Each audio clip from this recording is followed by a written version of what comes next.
Puji syukur kepada Allah yang mana pada kesempatan yang berbahagia ini kita bisa berkumpul bersama untuk bersama-sama untuk membangun kegemilangan bisnis kita, untuk meninggalkan legasi yang baik untuk kita, untuk memberi kontribusi terbaik untuk bangsa kita.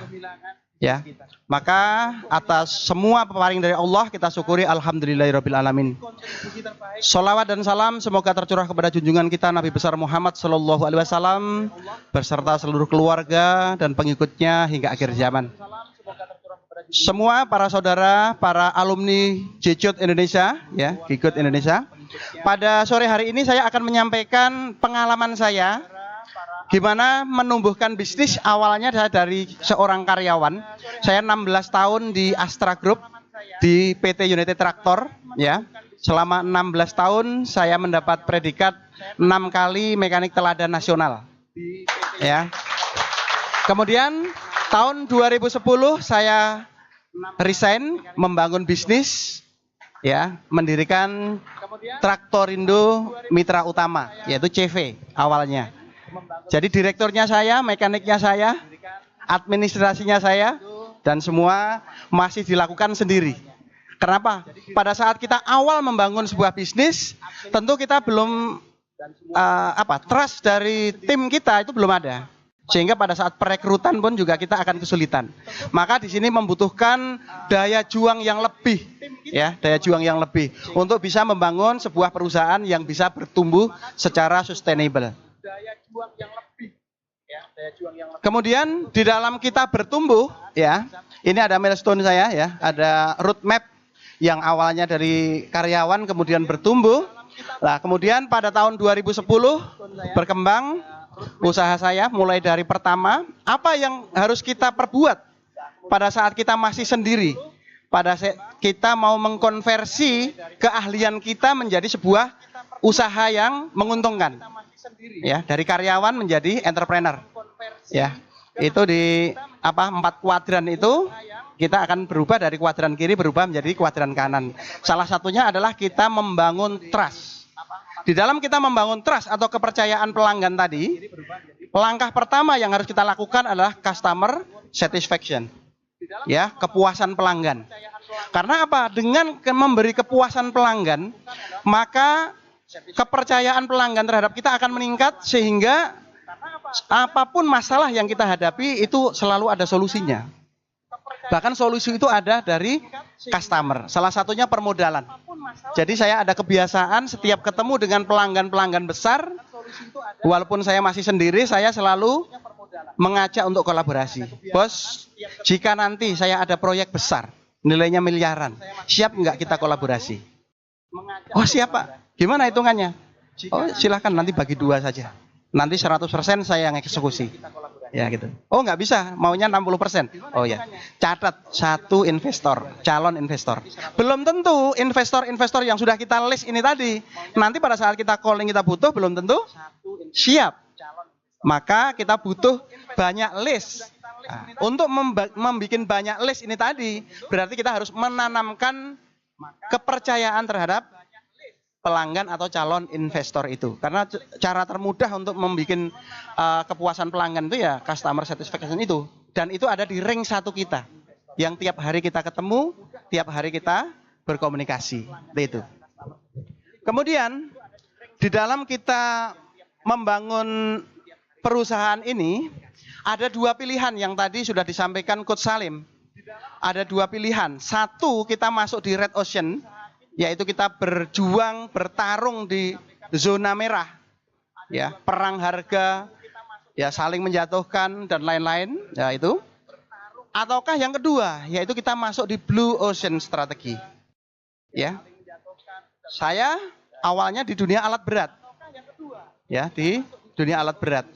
Kalau saya terjun ke Kalimantan, ke Sulawesi, atau ke tambang-tambang, cepat untuk bisa mendapatkan pelanggan.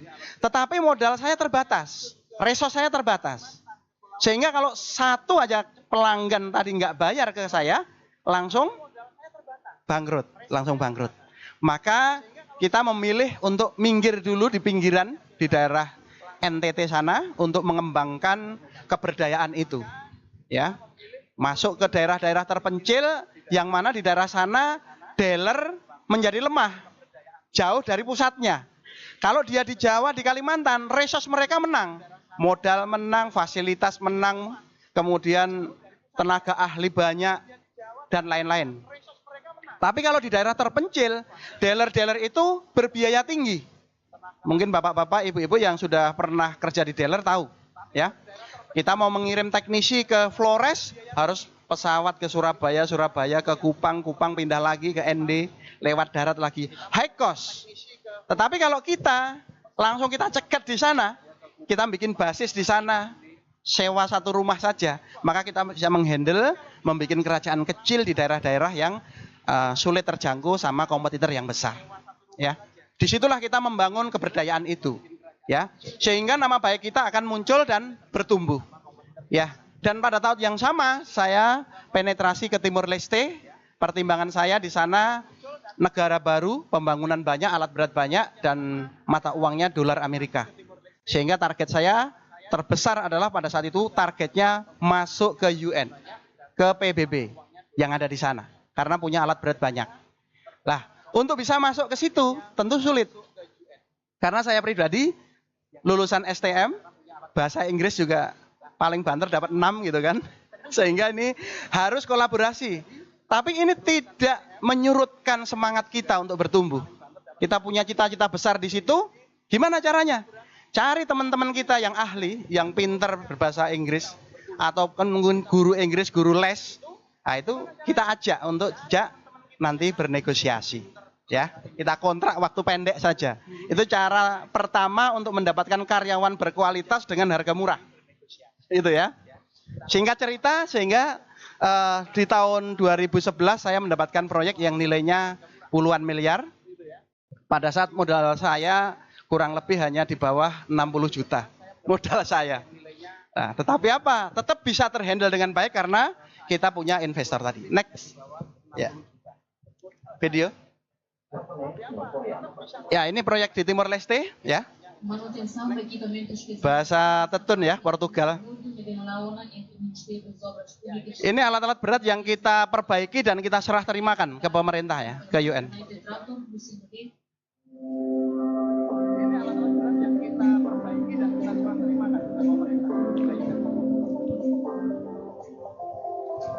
Ya, ini bantuan dari Jepang, ada bantuan dari Korea. Ini usaha tambang yang ada di Pasuruan, kita punya tambang. Dan properti yang ada di sini, mungkin kurang lebih 12 menit dari sini kita ada proyek properti. Ya, untuk bisa menumbuhkan sebuah bisnis, bisa bertumbuh seperti ini, ya, salah satunya adalah tadi trust, kepercayaan yang harus kita perkuat dengan kita mengasah skill yang ada. Ya, Gurunda Coach Dr. Fahmi selalu menekankan pentingnya gimana kita bisa memuaskan pelanggan, gimana kita bisa menanamkan kepercayaan itu terhadap relasi-relasi kita. Ya, di sini saya mengutip quote, untuk mengetahui batas maksimal segala kemungkinan, kau harus mencoba apa-apa yang orang anggap tidak mungkin. Ya, kalimat dari Sultan Muhammad Al-Fatih pada saat penaklukan Konstantinopel. Jadi memang kita harus mencoba sampai titik maksimal kemampuan kita. Ya, kita kerahkan kemampuan kita. Nah, maka di sini pentingnya kita mempunyai growth mindset yang harus kita tanamkan di dalam diri kita. Next. Ya, ini salah satu kemarin saya tadi malam baru datang dari Timor Leste dan saya pulang. Sebenarnya ada pertemuan-pertemuan penting, tapi saya pulang untuk menghadiri Skill Up Summit pada sore hari ini. Ya. Ya. Dan kemarin saya ketemu dengan Presiden Timor Leste, Pak Jose Ramos Horta, ya, yang dulu zaman Pak Harto ini yang dikejar-kejar gitu. Pretelin gitu. Ya, kemudian yang paling kanan ini Jenderal Kiki Sahnakri, ya. Tokoh perjuangan Timor Leste pada saat masuk di Timor Leste dan terakhir pada saat keluar di Timor Leste itu Jenderal Kiki Sahnakri ada, dan kemarin bersama-sama kita diundang, saya diundang untuk makan malam Ya walaupun pada saat makan malam itu juga ada wine, ada macam-macam gitu ya. Cuma saya minta air kelapa aja. Ya, itu sekretarisnya Pak Presiden ya, sekretaris Pak Presiden. Dan alhamdulillah saya datang di sana 2 hari, kita mendapat pekerjaan kurang lebih 300.000 US. Ya. Nah, ini pentingnya membangun jaringan. Ya, kalau Guru Ndakus Dr. Fahmi mengingatkan crazy networking. Ya, ini pentingnya. Dan pada saat kita berjejaring, banyak orang-orang penting yang di luaran situ, tetapi kita nggak boleh salah pilih. Kita harus tahu key person-nya siapa. Ya, Pak Presiden untuk bisa masuk nggak mungkin, sulit. Apalagi kita hanya perusahaan swasta gitu ya. Langsung sulit untuk membuat jadwal ketemu dan lain-lain. Apa yang dilakukan? Ya kita harus akrab dengan keluarganya dulu, gitu kan? Siapa yang paling diakrabi? Ya, nah, itu cara-cara untuk bisa masuk ke VVIP. Very very important person. Next. Ya ini pada saat makan malam bersama, ini berbicara dengan bahasa Inggris. Kebetulan saya juga habis kursus 1 bulan. Gitu. Saya tanya Coach Salim, Coach alumni Grounded siapa yang ahli yang bisa memberi pelatihan bahasa Inggris cepat? Saya pengen bisa segera bisa ini. Kemudian kemarin dikasih gitu ya. Jadi karbitan selama 1 bulan langsung ketemu presiden, gitu ya. Next. Nah, ini pada saat acara Grounded. Lah, komunitas ataupun kita di dalam Grounded, alumni Grounded ini alumni yang luar biasa. Karena di dalam alumni Grounded ini banyak sekali level-level jaringan yang bisa kita optimalkan. Baik itu dari politik, dari pebisnis, ya, dari filantropi ataupun apapun ada, gitu ya. Maka kita harus pintar-pintar gimana kita bisa mengoptimalkan berjejaring secara optimal untuk meleverage bisnis kita. Next, ya. Nah, ini pada saat saya ikut Lemhanas, jadi dari Grounded pun juga sudah banyak yang ikut pelatihan di Lemhanas, ya. Gimana kita bisa berkontribusi untuk ketahanan ekonomi sebagai pertahanan negara. Ya, kita harus punya ilmu itu. Sehingga di dalam kita berbisnis, orientasinya tidak hanya cari duit saja. Tapi kita punya nilai lebih yang tadi disampaikan oleh Guru Ndakus Dr. Fahmi. Kita mempunyai spirituality yang bisa dikonversi menjadi energi. Ya, kalau sudah energinya dari spirituality, nggak ada yang nggak bisa kita selesaikan. Ya, semua beres. Next.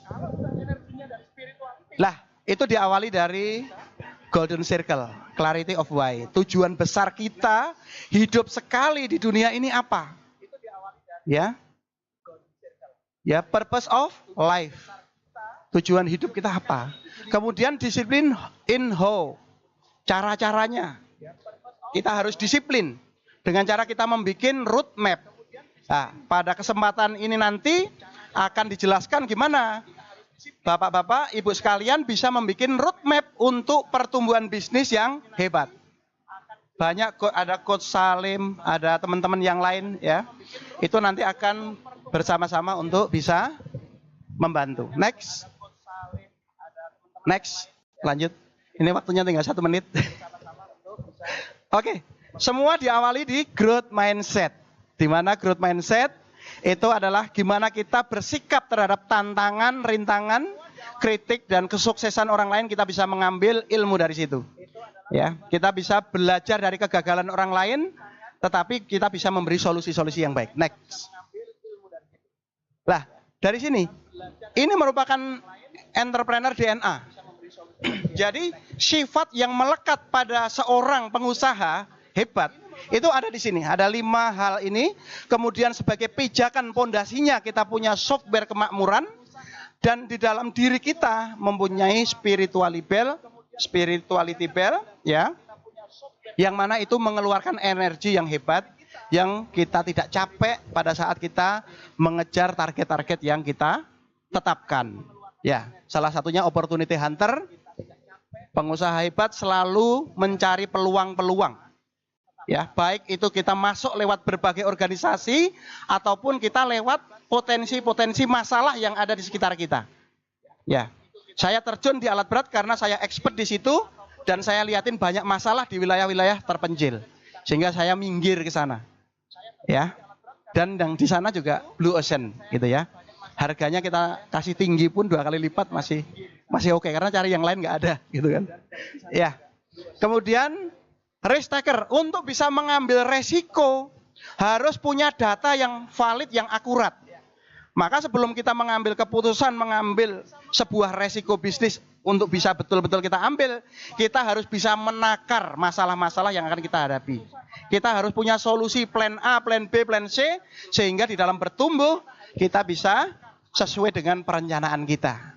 Ya, di Grounded semua diajarkan, lengkap ilmunya. Ya, kemudian saya akan menyoroti di crazy networking. Ya, ini pentingnya kita berjejaring. Orang penting banyak, tetapi mana yang bisa kita pilih? Orang penting yang bisa menumbuhkan kita dan komunitas kita. Dan ini memberi dampak kemakmuran, dampak kebaikan kepada masyarakat. Khairun nas mayang fa'un nas, gitu ya. Maka di dalam berjejaring ini betul-betul kita harus pilih, kita harus sesuaikan supaya waktu kita yang terbatas itu bisa efektif di dalam kita menumbuhkan bisnis kita. Ya, ya. Next. Oke, ini dari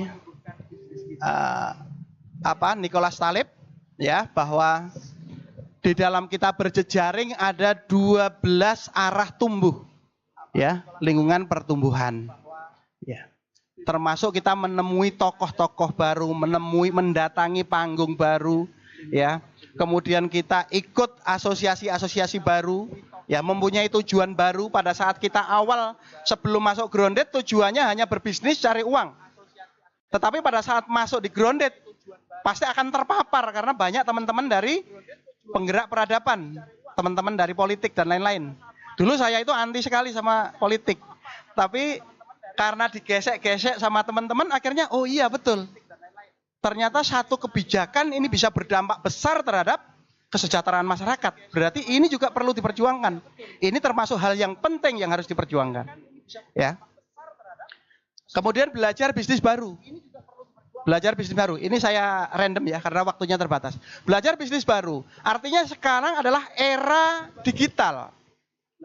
Era digital kita juga harus masuk ke dunia digitalisasi sehingga kita tidak ketinggalan zaman. Dan ini dipilih yang bisa menumbuhkan bisnis kita untuk exponential growth. Ya. Oke, menghadiri event besar, mencoba kolaborasi besar. Kolaborasi besar. Saya kemarin ketemu Bapak Presiden, kemudian diketemukan dengan menteri yang kebetulan saya sebelumnya belum kenal, ya. Itu di bidang pengairan gitu. Lah kemudian efek dampak dari pertemuan itu, saya tanya untuk 2025 proyek besar apa yang bisa kita garap? Jaringan air bersih, ada 2 kota yang akan digarap. Nilainya berapa? 22 juta US. Besar sekali. Ini uang saya tak kumpulin nggak cukup ini. Tapi oke, saya minta waktu 1 bulan. Nanti insya Allah saya akan kembali, minggu depan saya akan kembali untuk bicara ini. Kemudian apa? Saya hubungin Hutama Karya, Amarta Karya, BUMN. Untuk bisa kita kolaborasi, yaitu JO. Ya, Joint Operation. Jadi yang maju perusahaan kita yang di Timur Leste nyari kerjaan, kemudian yang eksekusi nanti perusahaan besar itu. Karena apa? Modal kita nggak cukup untuk garap besar. Ya nggak apa-apa, kita dapat 10% lumayan gitu kan ya. Gitu. Ya, ini contoh dari kolaborasi besar. Lah, di dalam lingkungan Grounded ini banyak sekali pemain-pemain dari skala kecil sampai besar yang bisa kita kolaborasikan bersama. Yang bisa kita sinergikan bersama. Sehingga tujuan besar itu yang awalnya mungkin kalau kita berjuang sendiri tidak bisa tercapai, tapi dengan bersinergi, berkolaborasi, maka hal-hal yang besar juga bisa kita raih, bisa kita capai. Gitu ya. Dulu saya nggak akan membayangkan kalau sampai punya lahan untuk tambang sampai puluhan hektar, ya, ke arah 100, ya. Tapi aktualnya baru 51. Ya, dulu awalnya nggak terpikirkan untuk itu, tetapi pada saat kita bertumbuh terus, ya, Ternyata ada banyak cara. Bahkan bayar tanah pun bisa dicicil gitu kan. DP dulu, kemudian nanti kalau baru ditambang silahkan digarap dulu. Nanti kalau sudah mau ditambang aja, nanti kita pakai. Ya, gratis pakai gitu. Ya, itu contoh-contoh kolaborasi besar yang bisa kita lakukan. Lah, teman-teman semua di dalam kita berbisnis, jadi kita fungsi dalam kita berkumpul, di dalam kita menghadiri majelis ini harus bisa mengambil unduh manfaat yang banyak. Bisa mengambil unduh manfaat yang besar untuk kemaslahatan kita, keluarga dan bangsa kita. Demikian dari saya, akhirul qouli hadza. Assalamualaikum warahmatullahi wabarakatuh.